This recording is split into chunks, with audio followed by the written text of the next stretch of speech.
Buenos días. El día de hoy nos acompaña el doctor Leonardo Bello, neurólogo, quien desde su conocimiento y experiencia médica nos hablará de la disautonomía, sus síntomas, diagnósticos, seguimientos y tratamiento.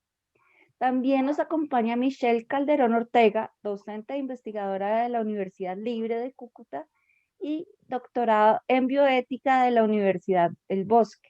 Igualmente nos acompaña Sebastián Nieto, vicepresidente de OCAM, y también director y presidente de Restaura Salud. Y quien les habla, Paula López Escobar, presidenta de OCAM, de la Asociación OCAM, y vicepresidenta de la Sociedad Hispana Erlas Danlos Latinoamérica. Buenas tardes, buenos días, chicos. Buenos días, doctor. Hola, buenos días. Listo, doctor. ¿Puedes contarnos qué es la disautonomía?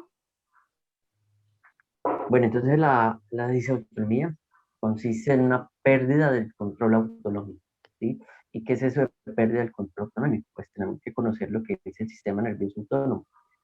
El sistema nervioso autónomo son las neuronas, ¿sí? Todo nuestro cuerpo está lleno de neuronas, que llega hasta cada rincón del cuerpo. Y esas neuronas están encargadas de tener un control sobre el sistema nervioso autónomo. ¿Y eso qué quiere decir? Es un sistema que no podemos controlar, son las neuronas que ellas lo hacen de manera eh, propia, de manera autonómica. Nosotros podemos controlar muchas cosas, en este caso, por ejemplo, las habilidades motoras las podemos controlar, el movimiento, pero hay ciertas cosas que no se pueden controlar, como por ejemplo la secreción de lágrimas por los ojos, la salivación, nuestra frecuencia cardíaca, la presión arterial. Nada de eso se puede controlar. Eso se hace a través del sistema nervioso autónomo. Entonces, una disautonomía es cuando se pierde ese control autonómico sobre esas funciones. Algunos lo llaman funciones vegetativas también, ¿sí? Él se divide en dos, un sistema nervioso autónomo simpático y parasimpático. Entonces, cuando nosotros necesitamos alertamiento, velocidad, necesitamos el sistema nervioso simpático. Y para irnos al otro extremo, ¿sí? De inhibición, ¿sí? De lentitud o de frenar algo, entonces utilizamos el sistema nervioso autónomo parasimpático. Entonces los dos deben tener un equilibrio. Esos dos sistemas deben mantener equilibrio. O sea, si yo tengo aumento en mi frecuencia cardíaca, también debe disminuir en un momento, si no, eso se dispararía de manera acelerada y nada lo detendría. Debe haber otro sistema también que lo controle y que no permita que se acelere tanto o que llegue hasta un límite. Entonces, la pérdida de control entre esos dos sistemas, simpático y parasimpático, es lo que se conoce como una disautonomía. Es cuando va a predominar la actividad de alguna de las dos y que haya un equilibrio. Doctor, una pregunta. ¿Cuántos tipos de disautonomía hay? ¿Todas las disautonomías se generan por un mal funcionamiento del sistema nervioso autónomo? Sí, correcto, el daño es ahí en ese sistema nervioso autónomo y la causa, pues van a ser muy variadas de esas disautonomías. Desde enfermedades congénitas como la disautonomía familiar, que es una enfermedad pues muy rara, por fortuna no se ve con frecuencia, hasta enfermedades muy comunes como la diabetes mellitus, que produce también disautonomías. Hay algunas, yo puedo encontrar disautonomías locales, específicamente sobre un tejido, ¿sí? Por ejemplo, los diabéticos pueden hacer disautonomías a nivel intestinal y generar un intestino lento y producir estreñimiento, o puedo encontrar disautonomías ya más generales, como eh, en la enfermedad por depósitos de beta amiloide, ¿sí? También puede producir disautonomías en muchas partes de los tejidos. Entonces, dependiendo del grado de compromiso o el nivel de compromiso que tenga esa pérdida del control autonómico, es donde se podrían clasificar. Entonces, yo puedo encontrar disautonomías a nivel gastrointestinal, cardiovascular, urogenital, glandular.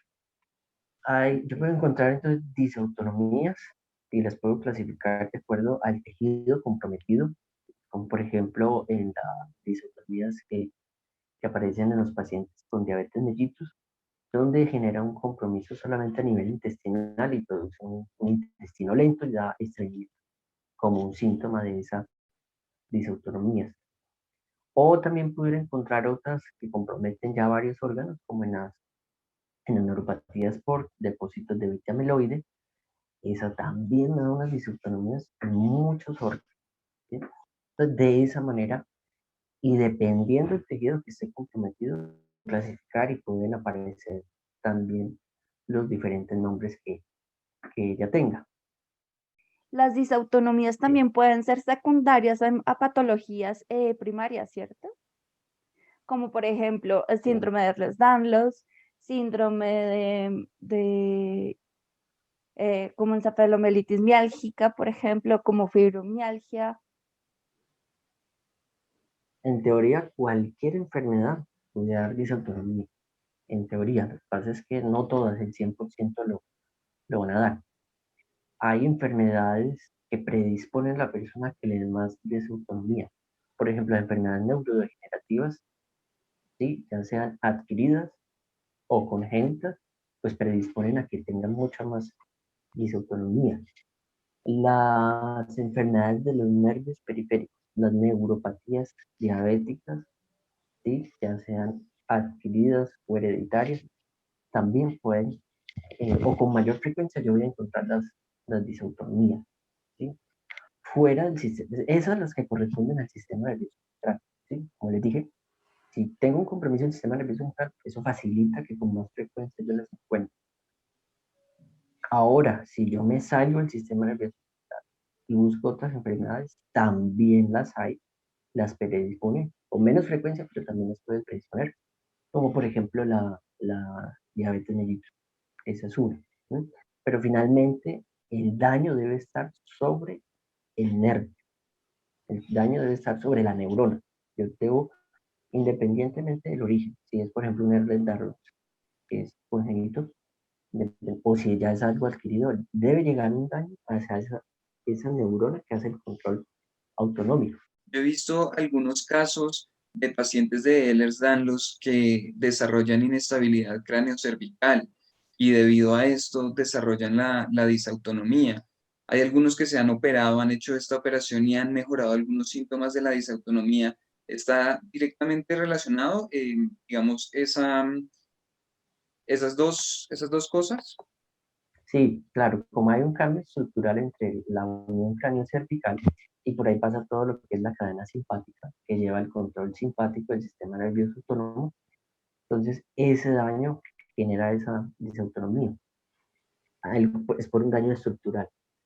Algunos operan y mejoran, otros ya quedan con el daño hecho que pudiera ser irreversible en algunos casos y otros van a ser levemente reversibles. Pero sí, sí se puede, o sea, la causa de eso es por lo que estoy explicando, por el cambio en la morfología que existe entre la unión cervical que genera el daño estructural sobre esa cadena simpática, así se llama. Es como una cadena de neuronas que va bajando por ahí, por el cuello. Doctor, ¿cuál es el protocolo de diagnóstico que se debe seguir? Es decir, ¿cuáles son como los criterios de diagnóstico desde la aparición de los primeros síntomas hasta que se pueda confirmar que existe una disautonomía? Y por ejemplo, bueno, esta pregunta la vamos a dividir en dos. Acabas de mencionar algo sobre la posibilidad de recuperación, cuando estábamos hablando de aquellos que tienen un problema estructural y que se les hace un procedimiento. Y dice, en algunos casos es recuperable, pero en otros casos no. ¿En qué consiste ese proceso de recuperación y hasta dónde puede llegar esa recuperación en cuanto a, no sé si por ejemplo tiene que ver con aquellos que son estructurales y que se deben a otra causa distinta, pero que al hacer el manejo, la corrección de lo estructural, pues pueda mejorar en cuanto a la disautonomía? Bueno, mire, se los voy a poner como ejemplo para que sea más sencillo. Una de las disautonomías más frecuentes, a mí me pasa, y yo creo que a cualquiera de ustedes o el que nos esté escuchando le pasa, y es que en algún momento ustedes han sentido que están acostados o sentados, se paran muy rápido y sienten como que se les va a caer el mundo y que se van a hundir y que se va. Una sensación bastante fea, casi como de muerte. Eso se llama hipotensión ortostática. es un ortostatismo. Es la disautonomía más frecuente que existe de todas. Pueden ser primarias, como cualquiera de persona que esté asintomática o sin enfermedad. Y pongo mi caso, por ejemplo, que me da eso. Y no se sabe la causa. Se conoce pues el mecanismo de por qué se produce eso, pero no se sabe, ¿verdad? Algo que está todavía indeterminado, y como no se sabe la causa, pues no podemos hablar de un tratamiento efectivo, modificador o curativo. Nada de eso, simplemente existen unas medidas que uno debe tomar para evitar ya la catástrofe que sería el síncope, que es, o el desmayo, como llaman algunos, o que dicen no, que le dé la pálida, o cosas así de ese tipo para que sea un poco más entendible. Entonces, eso es frecuente, pasa a toda hora, a mucha gente, todos los días, es una disautonomía común.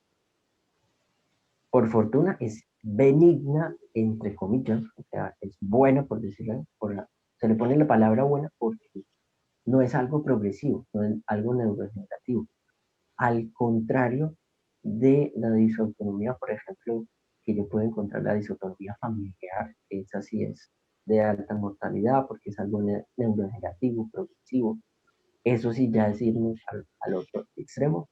O como también lo pueden encontrar en las neurodegenerativas como el Parkinson, que también tiene disautonomías y que también pueden progresar de acuerdo a la evolución de la enfermedad. Entonces, ¿cómo yo hago entonces el diagnóstico de acuerdo a todo esto que les acabo de hablar? Lo primero, y esto es un fundamento en medicina, es preguntarle al paciente, es todo lo que me expone el paciente, todo lo que me va a referir, cómo son sus síntomas, desde el inicio hasta la actualidad. ¿Sí? Eso es fundamental. Eso es como el primer paso. Intentar que me cuente y llegar al detalle de cada síntoma. Por ejemplo, porque a veces queremos resolver como cosas fáciles, ¿no? No, es que me paro, me dan mareos, que será bueno para eso. No, hay que es cómo se para, en qué momento, cuánto le dura, cómo recupera, ve luces, no ve luces, se repite todos los días, casi todos los días, desde cuándo se está repitiendo eso, qué lo desencadena, qué lo mejora, cómo se quita solo, o sea, eso es, por eso algunos le llaman interrogatorios, darse a interrogar al paciente y ver el detalle así. La gran mayoría de enfermedades, ¿sí? Como aún desconocemos muchas causas, el diagnóstico va a ser de acuerdo a los síntomas, ¿sí? La gran mayoría. Cuando yo tengo muchas dudas, ¿sí? Cuando la información no es clara, cuando el paciente no se acuerda, que es normal que no se acuerde tanto detalle en cada síntoma, entonces yo hago el apoyo de exámenes y empiezo a solicitar diferentes exámenes de cualquier tipo, de muchos tipos. Uno entra primero a descartar otras cosas. Es lo primero que uno hace cuando pide exámenes, más que confirmar, porque exámenes confirmatorios en medicina y en neurología son raros, muy raros, porque o sea, estudiar una neurona en vivo es muy difícil. Saber yo, esa neurona, qué es lo que tiene, qué es lo que le está pasando, qué es lo que le está sucediendo en ese momento, es complicadísimo. Complicadísimo porque todos lo hacemos desde afuera, lo vamos a hacer desde la periferia. Entonces, yo empiezo a pedir exámenes y de acuerdo a esos resultados voy descartando, y ya cuando voy descartando me quedan menos posibilidades, porque al principio, de acuerdo a los síntomas, se abren un abanico de posibilidades, muchísimo. ¿Será esto? ¿Será esto? ¿Será esto? Para cómo sé, empiezo a descartar y voy pidiendo, hasta que ya me quedan pocas posibilidades. Lo miro en el tiempo, la otra variable ahí que influye es el tiempo, y es cómo yo lo voy viendo en el tiempo, cómo se va comportando. Sí, se va comportando como algo benigno, se va comportando como algo neurodegenerativo, y de acuerdo a eso yo ya con el tiempo, con los exámenes y con todo lo que me ha contado el paciente, yo llego a un diagnóstico final.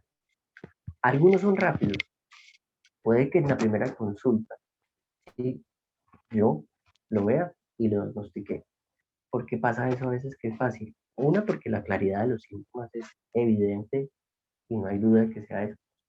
O la otra, porque ya, perdón, la otra es porque ya han ido a varios médicos, le han hecho varios exámenes y a uno ya le queda más fácil tomar la decisión. Y entonces, no, pronto sí me dio usted con el sistema. No, lo que pasa es que así es como se hace un diagnóstico. Hay que tener en cuenta la variable del tiempo y el comportamiento de la enfermedad. Otros son más difíciles, otros son complicados, muy, muy complicados, y en algunos casos quedan sin diagnóstico. ¿Sí? Entonces, así es como se pudiera hacer el diagnóstico de eso. No hay pruebas confirmatorias como tal de, de esta enfermedad. Es que como mencionaste que no había prueba confirmatoria, por ejemplo, en algunos casos he escuchado que se emplea la mesa basculante como un criterio diagnóstico.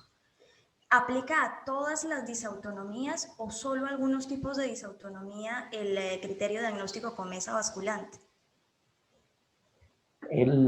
La mesa basculante aplicaría cuando yo estoy pensando en un síncope neurocardiogénico o cardiovascular, solamente en ese caso. Y no siempre no va a salir positivo, Positivo, no ok. siempre. Es como, los exámenes son con fotos. Yo siempre digo a todo el mundo, los exámenes son fotos, ¿sí? Entonces, si a mí me toman ahorita una foto sonriendo, con la cara feliz, van a decir, no, ese médico es bien, se ríe, se ve alegre. Si me toman una foto parado con una cara así de mal genio, van a decir, no, no se le puede ni hablar porque es de puro mal genio. Los exámenes salen lo mismo, a veces salen positivos, a veces salen negativos, pero eso no me indica nada. Por eso las variables que yo les digo, que me cuentan la evolución, el tiempo y los paraclínicos, y todas esas variables, búsquelas. Entonces, todo diagnóstico en medicina es como una escena de crimen. Yo llego, encuentro el crimen, que es el paciente, y empiezo a interrogarlo, empiezo a interrogar desde el primer testigo, que es el paciente, hasta los demás que lo rodean, y empiezo a buscar pruebas. Las pruebas en este caso son los exámenes, ¿no? Entonces, los exámenes como una foto, es lo que pasó en ese momento. Por ejemplo, una mesa basculante, pues, ¿cuánto puede durar? 10, 15 minutos, máximo media hora y media, lo que para mí. Solamente me va a mostrar lo que pasa en ese momento. No me dijo qué pasó antes, ni me dijo qué va a pasar después. Es una foto. Tomar una foto y ya, no más. Con esa foto yo me ayudo. Si esa foto no me sirvió, pues tomo otra, busco otra de diferentes ángulos. ¿Sí? Ah, esa foto no sirvió, pidamos un examen de sangre, otro ángulo para ver, pidamos un estudio de imagen, otro ángulo para ver qué es lo que está sucediendo. Entonces lo vemos y también en diferentes tiempos lo estamos viendo. Entonces la mesa basculante serviría para ese síncope neurocardiogénico, no más. Solamente, bueno, y por ejemplo, tú mencionabas que todas las disautonomías tienen que ver con un funcionamiento, un mal funcionamiento del sistema nervioso autónomo y pues con todas las cosas que están reguladas pues por el sistema nervioso autónomo y los que tiene que ver mucho con los músculos lisos, ¿no? Sí. Entonces, bueno, por ejemplo, una persona que tuviese síntomas como, no sé, problemas digestivos en cuanto a la regulación de la motilidad intestinal, problemas, es decir, que no tiene un adecuado peristaltismo, ya sea que tenga mucho o tenga poco, que le sume el problema de regulación de temperatura corporal, que le sume, por ejemplo, dificultad para producir lágrimas, incluso salivación podría ser, eso daría como a pensar que podría estar relacionado con un mal funcionamiento del sistema nervioso autónomo y más probabilidades de tener una disautonomía, o habría que tener en cuenta, por ejemplo, primeros síntomas como el cansancio, la debilidad, el síncope o presíncope, como para decir, bueno, esta persona es más propensa a tener una disautonomía y si le sumamos las otras cosas serían más dicientes de un criterio diagnóstico de disautonomía. Bueno, súper bien esa pregunta porque hay que dejar claro lo siguiente. La disautonomía hay que verla que se basa en los extremos. No es un síntoma permanente, ahí como por ejemplo un dolor de cabeza por ejemplo un tumor que da dolor de cabeza, luego la persona empieza a ver borroso, luego convulsiones, o sea, uno va cambiando. En este caso de las disautonomías, hay que irse hacia los extremos de los síntomas. O sea, un día está con estreñimiento y el otro día está con una diarrea terrible. Un día está súper taquicárdico, que el corazón se le sale, otro día está bradicardio. Y tiene un tiempo corto. Sí, las disautonomías no son toda la mañana y taquicárdico, no. Minutos, segundos o un par de horas nomás y luego se controla. Eso es, por ejemplo, un ojo seco. Yo puedo tener un ojo seco permanente, no quiere decir que ya de entrada que es disautonomía, pero yo pensaría más bien un problema indirecto de la glándula, un problema de autoinmunidad, más bien. Pero si un día está, no, a veces se me pone el ojo seco, no sé por qué. O a veces se me pone a lagrimear solito, o amanezco con el ojo con lágrimas, se me sale solo. ¿No? Eh, esa, esta es una. O de pronto me dan cinco. ¿Sí? Desde que nací me dan cinco, pero bueno, pronto es porque tiene ortostatismo. O sea, son episodios, son temporalidades y se van hacia los extremos. Perdón, yo tengo ahí una pregunta. ¿Cuál es la relación directa que existe o cuál podría ser la relación que existe entre la disautonomía y el nervio vago? Porque he escuchado de algunos, digamos, algunos dispositivos que se usan para estimular el nervio vago y se dice que mejora algunos de los síntomas de la disautonomía. Entonces, tenía esa duda.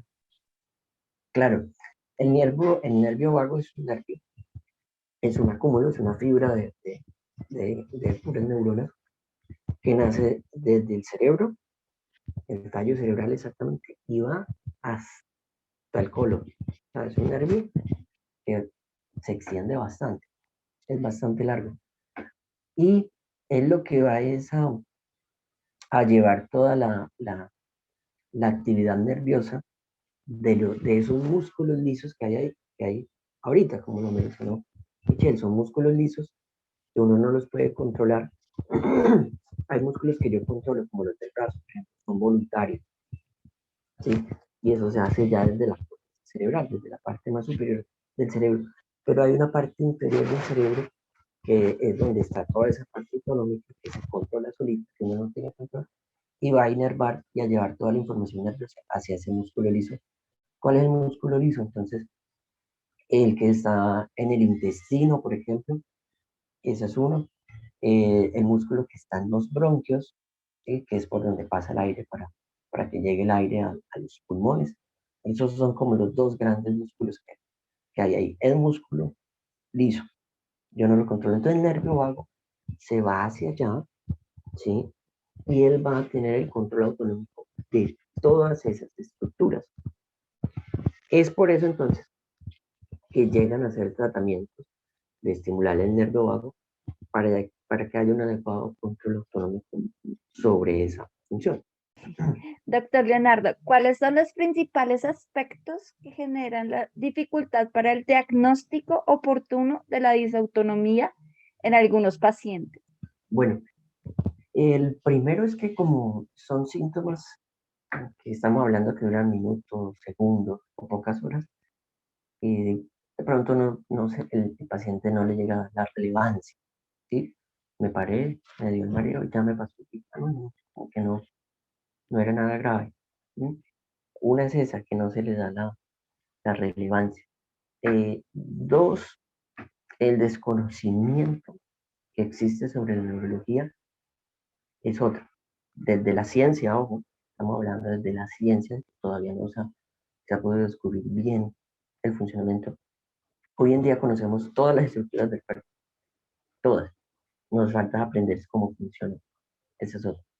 Entonces, ese desconocimiento se ha llevado a que también el gremio de salud pues también desconozca eso y no se puedan aplicar criterios en sí diagnósticos certeros para eso, muy claros, algo muy claro como por ejemplo en el corazón, ¿sí? Diagnosticar un infarto es más fácil, se puede inclusive hacer arteriografías, ver la arteria por dentro, o sea, el corazón se puede estudiar muy bien, pero el cerebro es otra cosa difícil, entonces ese desconocimiento se ha llegado hacia todas las trabajadores de salud y también pesa eso. Y el tercero, indudable, pues es el acceso a la salud que se tiene. Los pocos recursos, pues estar con pocos recursos en un estado que gira pocos recursos y que finalmente si los hay, pues también van a llegar a la gente esos pocos recursos y el acceso va a ser limitado para la salud. Y los recursos con los que contamos nosotros también el personal de salud para hacer esos diagnósticos, pues también va a ser limitado. Entonces, todas esas características se unen para generar como una barrera y llegar al diagnóstico. ¿Cuáles pueden ser las consecuencias de un diagnóstico tardío? O sea, sé que hay varios tipos de disautonomía y seguramente van a variar, pero ¿cuáles podrían ser las consecuencias de ese diagnóstico después de La, cierto tiempo? la primera es que eso impacta en la mortalidad, aumenta la mortalidad en las personas. Cuando yo tengo una disautonomía, especialmente las disautonomías cardiovasculares, es la primera. Sí, por ejemplo, cuando me estoy enfrentando ante una enfermedad neurodegenerativa y que sus disautonomías comprometen el sistema cardiovascular, aumenta la mortalidad por muertes cardiovasculares, ¿sí? Infartos, muerte súbita, bradicardia, bloqueos auriculoventriculares. Todo eso ese es el primer impacto que tiene, o sea, lo más negativo de no tener un diagnóstico o de tener un diagnóstico inapropiado. Sí, porque a veces pasa que un ortostatismo se maneja como un vértigo, ¿sí? Y vértigo, y el señor por allá con el vértigo, el médico a otro, y vértigo, y vértigo, y vértigo. Porque pasa con mucha frecuencia. Y lo que en realidad tiene es un ortostatismo y eso pues lo puede llevar también a aumentar su mortalidad. Eso es lo primero que veo. Lo segundo, el impacto que tiene sobre la calidad de vida en las personas. Un impacto en la calidad de vida muy grande y en la funcionalidad. Si estamos en una persona laboralmente activa, la funcionalidad y lo que tiene que ver con días de incapacidad, años, no se ha cuantificado eso, o por lo menos yo no lo he visto. No lo puedo cuantificar como se ha podido cuantificar con otras enfermedades, con el cáncer, con la misma migraña, es decir, que por ejemplo produce más de 6 días de incapacidad al año. Lo que genera esto, la desautonomía en la actividad laboral de las personas, eso es, también lo considero que puede llegar a ser bastante grande como otras enfermedades. Entonces, esos 3 puntos son los que yo veo importantes como afectan mortalidad, calidad de vida y funcionalidad en las personas. Doctor, ¿con qué otro tipo de enfermedades, diagnósticos o incluso síntomas se puede confundir la disautonomía? Y eso cómo puede, por ejemplo, ahorita que mencionabas que a veces se les confunde con vértigo o se les da el manejo de vértigo, ¿cómo puede afectar el proceso de recuperación cuando es recuperable o el manejo cuando es tratable? Bueno, se puede confundir con muchas cosas, dependiendo el órgano afectado. Como les dije, pues cada tejido tiene un control autonómico y depende de los síntomas, yo cómo lo pueda correlacionar. Entonces, una disautonomía cardiovascular se pudiera confundir, por ejemplo, con hipoglicemia, ¿sí? No, que eso es el azúcar que la tiene abajo. Lo pueden confundir con un vértigo también, sino que es un problema del oído, ¿sabes? Una cosa totalmente diferente, pero puede confundirse. Y pasa en medicina, eso pasa con una frecuencia que se llegan a diagnóstico. Si es a nivel intestinal, no, que tiene parásitos, que por eso es que está con diarrea ahorita, porque hay que desparasitarlo. O no, es que tiene una mala alimentación, hay que mejorar su alimentación porque vive con, con estreñimiento. Y así sucesivamente podemos, mejor dicho, enumerar muchas cosas, sea a nivel urogenital, lo que es un problema de próstata, que tiene hiperplasia prostática y por eso tiene ahí su disfunción vesical y bueno, depende de cada síntoma, uno pudiera confundirlo con otras enfermedades. Pero como digo, la clave, o sea, lo bonito de la neurología, a mí me encanta esta especialidad, porque uno tiene como unas claves que no lo dejan a uno caer si la información es clara. Si la información no está clara por alguna u otra razón, ¿sí? Porque no pregunté bien, porque el paciente no se expresó bien, porque no le di la suficiente confianza de hacerlo, porque no recuerdo todos los síntomas. Si la información no es clara, el diagnóstico, puedo tener los mejores exámenes del mundo, pero no lo voy a direccionar bien hacia esos exámenes. Pero si la información es clara, yo tengo como neurólogos unas clavecitas, son pequeñas, son datitos muy pequeños que me ayudan a tener un diagnóstico más certero. Por ejemplo, problemas como los trastornos del sueño o la apnea del sueño pueden estar relacionados con una disautonomía o son factores aislados. No, sí, también, porque el control autonómico en las noches se pierde. Durante las fases más profundas del sueño empieza a haber un desorden, ¿sí? No se ha podido identificar por qué. Y que llegue a ser peligroso, sí, llega a ser peligroso, pero bueno, no amanecemos muertos. Amanecemos muertos es por un infarto, porque hicimos una muerte súbita, por algún problema cardíaco.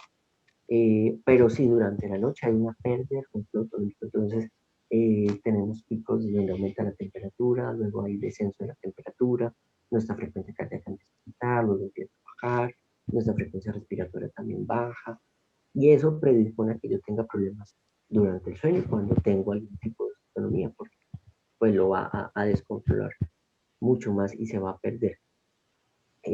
Hace picos y desciende, pero siempre manteniendo el equilibrio. Siempre se llega a mantener el equilibrio sin que se dispare hacia algo grave.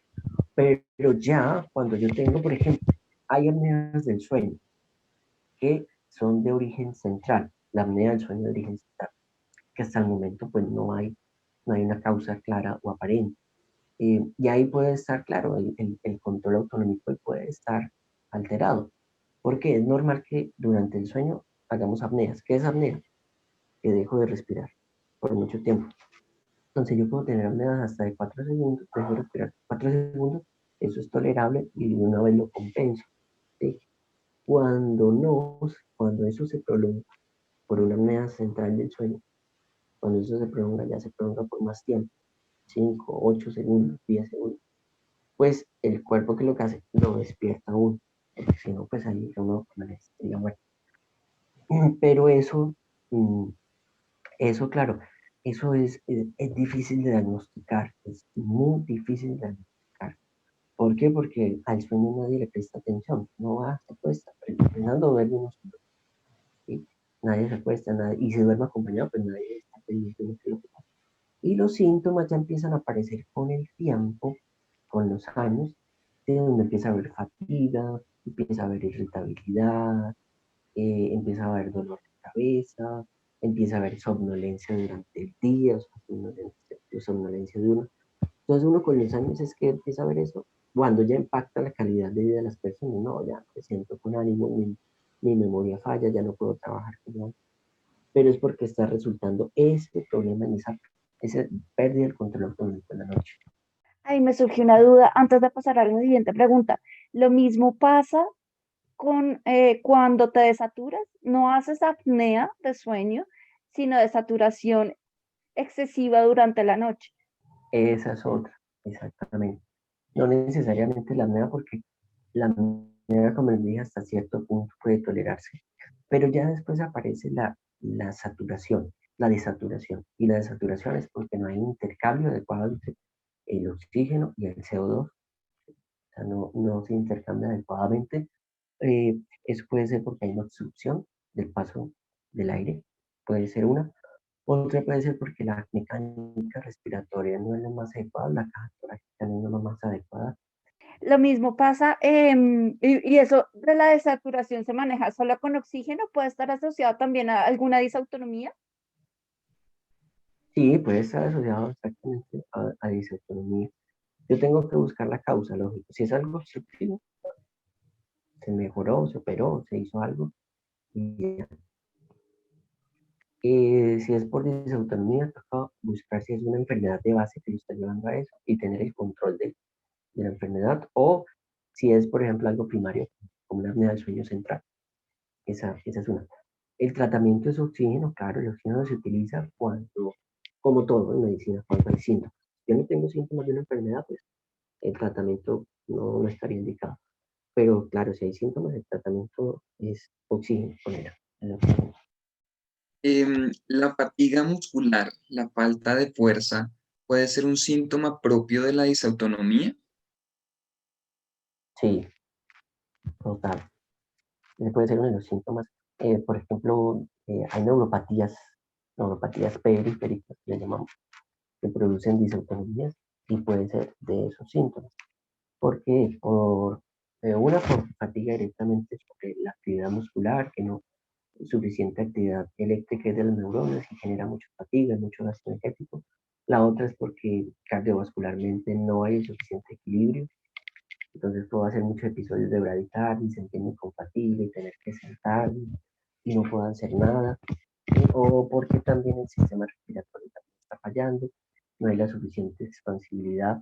Recuerde que la respiración uno la controla, pero también hay un control autonómico. Están las dos ahí metidas en la frecuencia respiratoria. ¿Por qué? Porque yo puedo respirar de manera voluntaria, pero cuando les estoy hablando a ustedes y a cualquier otra persona y estoy haciendo otras cosas, como leer o algo, yo no pienso para hacerlo. Ahí es cuando entra el sistema nervioso autónomo y empieza a respirar solo. O cuando duermo. Cuando duermo yo no puedo controlar respiración. Entonces ahí es cuando entra el sistema nervioso autónomo y empieza a hacer esa respiración solita. Entonces, si yo tengo una disautonomía, en ese momento que lo necesito, no va a estar adecuado y ahí es cuando empieza a aparecer el síntoma de fatiga, de cansancio, de dolor en todo el cuerpo, de no querer hacer las cosas como por falta de fuerza, de la pérdida de la concentración, de la pérdida de la memoria. Aparecen todos esos síntomas que son a veces como inespecíficos, como muy vagos, como difíciles de especificar cuándo empezaron, cuándo le dan, son como difusos. Doctor, ¿cuáles son los especialistas idóneos que se encargan del diagnóstico y manejo de la disautonomía? Bueno, la disautonomía, digamos que la cabeza o el líder, aunque no se sepa todo, pero sí el líder debe ser el neurólogo, que es el especialista de todas las enfermedades que afecten a las neuronas. Ese es el especialista. En adultos, en niños, pues está el neurólogo pediatra. ¿Sí? Si la disautonomía es por un cambio estructural, pues ya se necesitaría un neurocirujano de adultos o de niños. ¿Sí? Y dependiendo también, pues la causa. Si la disautonomía es, por ejemplo, por un tumor que está aquí dañando y apretando la cadena simpática, pues necesitaríamos de un cirujano de cuello, que será la cirugía. Si es por un problema de hernia, como dije al principio, por una pérdida en la morfología cráneo-cervical, entonces ya necesitaríamos un cirujano de columna. ¿Sí? Dependiendo el compromiso que se tenga, yo me voy hacia la diferente especialidad. Pero el abordaje inicial de toda disautonomía la debe hacer un neurólogo. Esa es como la primera línea. Y él va, de acuerdo a lo que vaya encontrando, se va apoyando en algún otro médico. ¿Cuál sería el tratamiento y la prognosis de la disautonomía? Lastimosamente, las disautonomías, eh, no hay un control específico para ellos o modificadores o curativos. ¿Sí? No existen. Por ejemplo, para la apendicitis se operó, se quitó y resuelto. Para la neumonía se dio antibiótico y resuelto. La disautonomía no es tan fácil, así como se ve. O sea, empezando, todas las enfermedades del sistema nervioso no son fáciles de tratar, exceptuando de pronto la migraña y en algunos casos, no en todos. Pero cuando a mí me dicen, no, que es una enfermedad neurológica, o sea, de las neuronas, ya es de sentarse y comenzar a pensar el tratamiento que uno va a dar. ¿Existen tratamientos? Sí, claro, como les dije, no modificadores ni curativos, ni siquiera específicos, porque hay tratamiento de pronto específico. Yo tengo hipertensión arterial, aunque no lo voy a curar ni a modificar, yo sí soy un específico dando un antihipertensivo, ¿sí? Como la epilepsia, no hay como curarla ni modificar el curso de la enfermedad, pero sí doy un tratamiento específico que es con antiepiléptico, pero no existen antidisautonómicos, no, no están, no los han hecho, no estamos tratando. Demos, por ejemplo, un antiviral, no existen, demos los antidisautonómicos. Entonces ahí es cuando el tratamiento se pone bastante difícil. Si yo encuentro la causa y la trato, sería fabuloso, sería fantástico. Pero, por ejemplo, en un Ehlers Danlos, ¿qué le voy a dar si tiene autonomías? En una persona con Parkinson, ¿qué le voy a dar si tiene autonomías? Complicado. si la persona tiene un Charcot-Marie-Tooth, que es una enfermedad hereditaria, ¿qué le voy a dar para disautonomías? Específicamente no existe nada. O si tiene una disautonomía familiar, peor aún, ¿qué le voy a dar? Entonces, ahí el tema se vuelve complicado. Muchas veces los manejos son sintomáticos. Eso quiere decir que ataco el síntoma.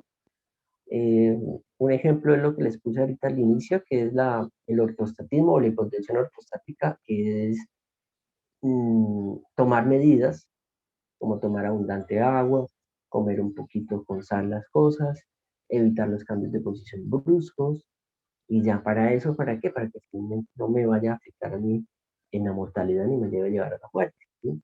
Entonces, el tratamiento es difícil, no hay una receta tampoco, que yo les pueda decir, mira, las disautonomías cardiovasculares hay que darles esto, a las disautonomías urogenitales hay que darles esto, a las disautonomías glandulares hay que darles, no, tampoco hay una receta específica.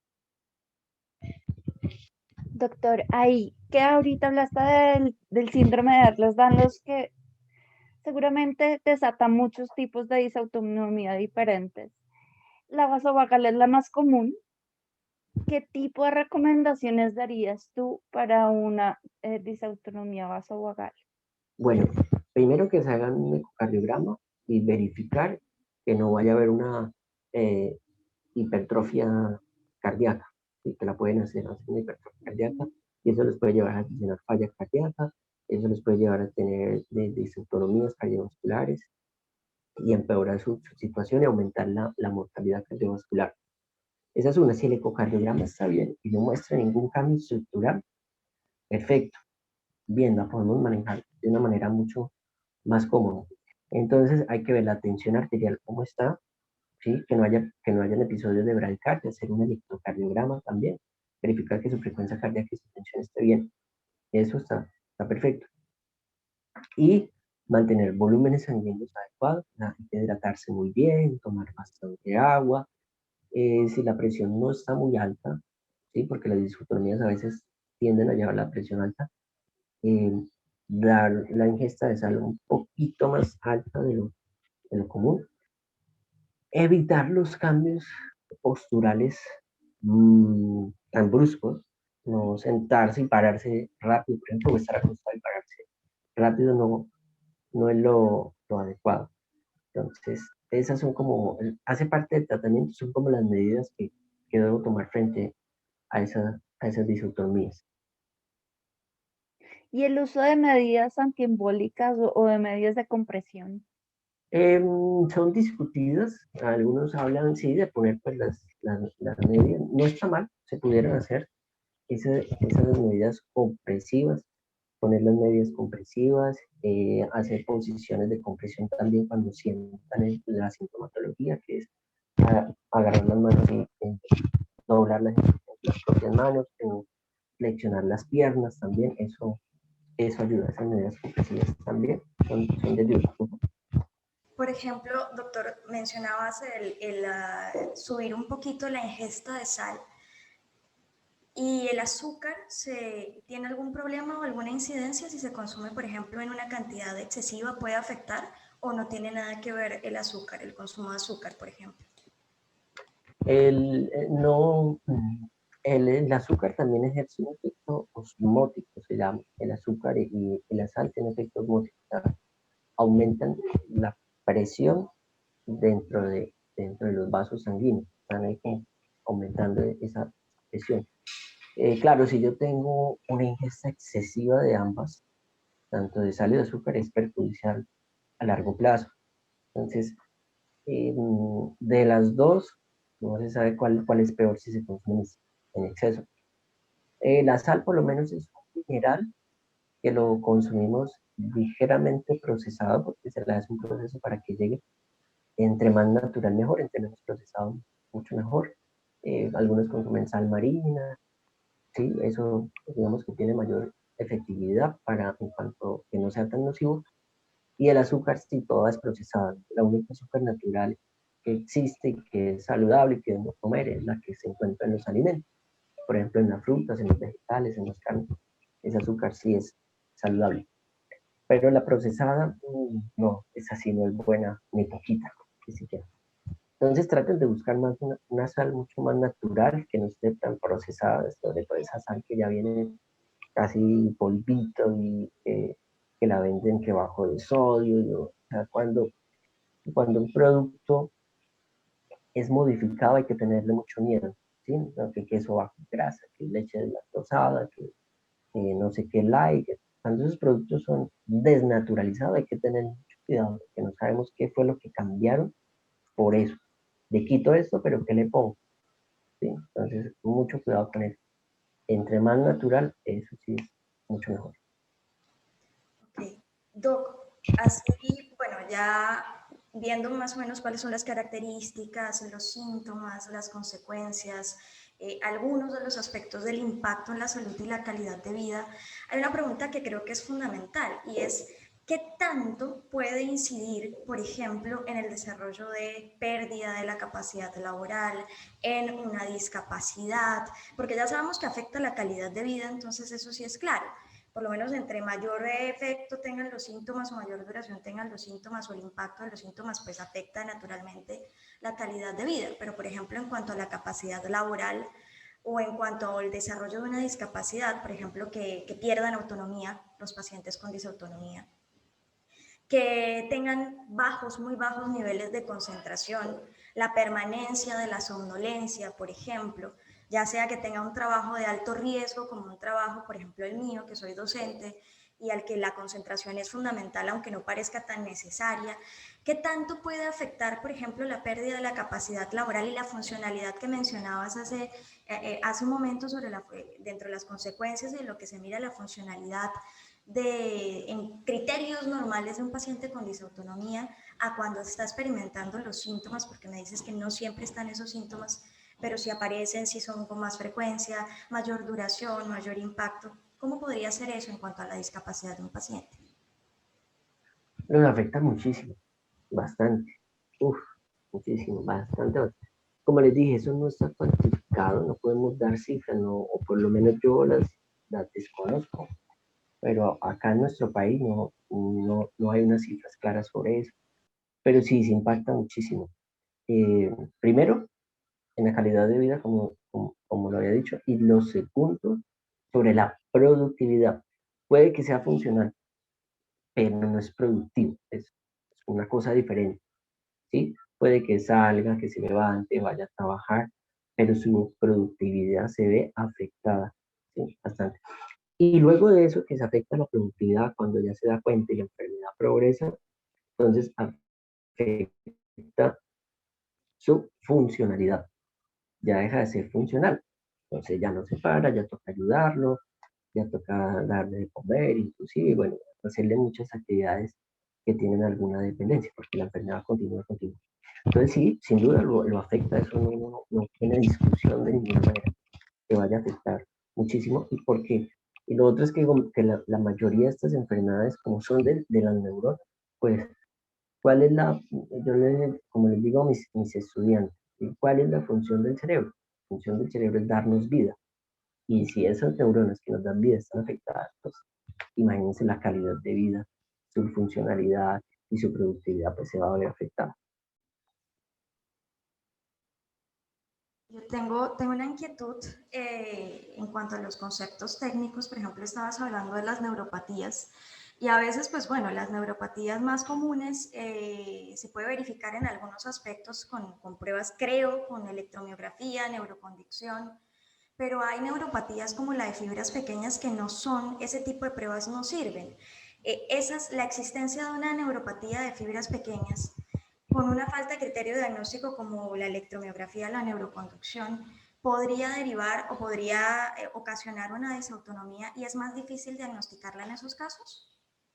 Sí, totalmente de acuerdo. Por ejemplo, en el caso de neuropatías, cuando son caras, yo le hago la electromiografía y sale positiva, y casi que ni se necesita la electromiografía para hacerlo. Cuando son de fibras pequeñas, y yo hablo de fibras pequeñas, es cuando son nervios ya muy chiquiticos, microscópicos, que no los vemos a simple vista. Por ejemplo, un nervio que ustedes pueden ver es el que queda acá en el codo. Ustedes se tocan y sienten como un corrientazo. Ese es un nervio, ahí pasa el nervio cubital por la fosa cubital. Entonces, Entonces se lo tocan, pasan el corrientazo y ese es una lupa de ven chiquitico que no se ven absolutamente nada. Por ejemplo, los que pueden llegar a las glándulas salivales, a las glándulas lagrimales, son chiquiticos y no los alcanzamos a ver.